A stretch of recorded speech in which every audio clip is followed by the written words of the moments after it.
Thoughts from the trail. I'm Scott Anderson. Good morning from the trail. Taking a few days off. I was traveling and had a great time in Wisconsin, but I'm back in Utah and back on the trail again. Today I'm continuing where I left off last week on talking about happiness. And I'm gonna share kind of an analogy that is based upon a similar process that caffeine follows. So, you know, many of us use caffeine. In fact, I believe it's the most widely used drug in the world. And but here is how caffeine works. There is a substance in our brain called, I think it's pronounced adenosine. It might be adenosine, but I'm going to say adenosine for this video. And when it gets caught by certain neuron receptors in your brain, it causes you to be sleepy.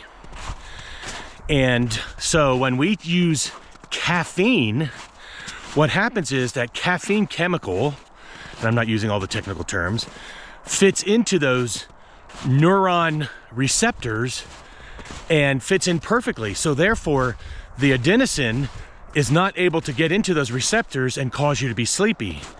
So caffeine is not really like amping you up, it is just preventing you from getting sleepy. So with that in mind,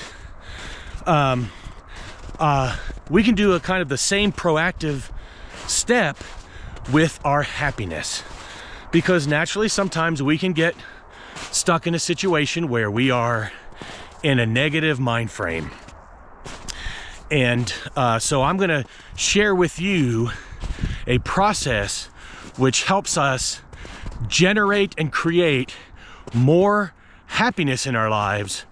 And it does not necessarily remove negative obstacles, challenges, or opportunities to get focused on negativity, but it does create and increase happiness in our lives. So here's my recommendation for that. And I'm going to issue a challenge to us today where we do a 5-week test. And this 5-week test is research-based, and it has shown a good success with people who do this challenge and execute it for 5 weeks. And it basically follows the same concept of what happens with the adenosine and the caffeine, how the caffeine comes in and takes the place of the adenosine, and thus creating a different state in your mind. And so here's what I recommend. Start on a day of the week. Let's just say you could start on a Sunday night, and get a piece of paper and write down 5 things for which you're grateful. And they can be anything. I'm grateful for my socks. I'm grateful for my friends, or whatever. You don't need to think, oh my gosh, that's a silly one.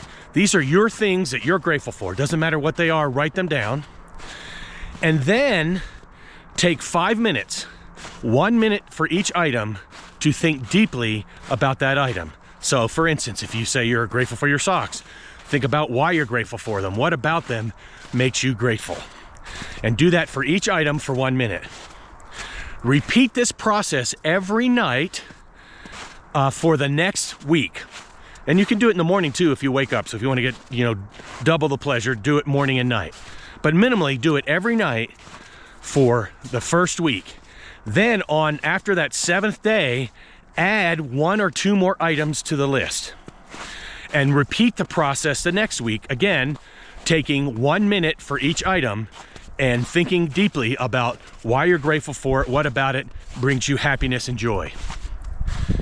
And repeat this process for 5 weeks. So by the end of the 5th week, you will probably have somewhere between 10 and 15 things on your list, maybe more. The numbers aren't important. The process is what's important.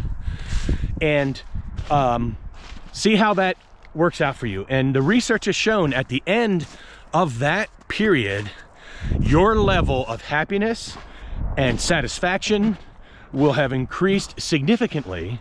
And one of the reasons you're doing that is you're taking away the space for negativity to reside within your emotions. You're preventing it from consuming you, and you're replacing it with gratitude. And that gratitude is the motherlode of so many other emotions and values. So give that a try. I'm not suggesting at all that you're going to ignore any negative situations that need to be addressed. What I'm suggesting is you're creating a foundation for yourself, a base of strength, happiness, from which you can better address all aspects of your life. And by the way, why not address those things when you're happier? So anyhow, that's my challenge. I am starting this week. I invite you to do the same. I would love to hear it if you do it. I'd love to hear what your results are. I'm looking forward to great results for myself. And I wish us both the best. I wish us both the best as we embark on this. May you have a great day, and I'll see you next time on the trail.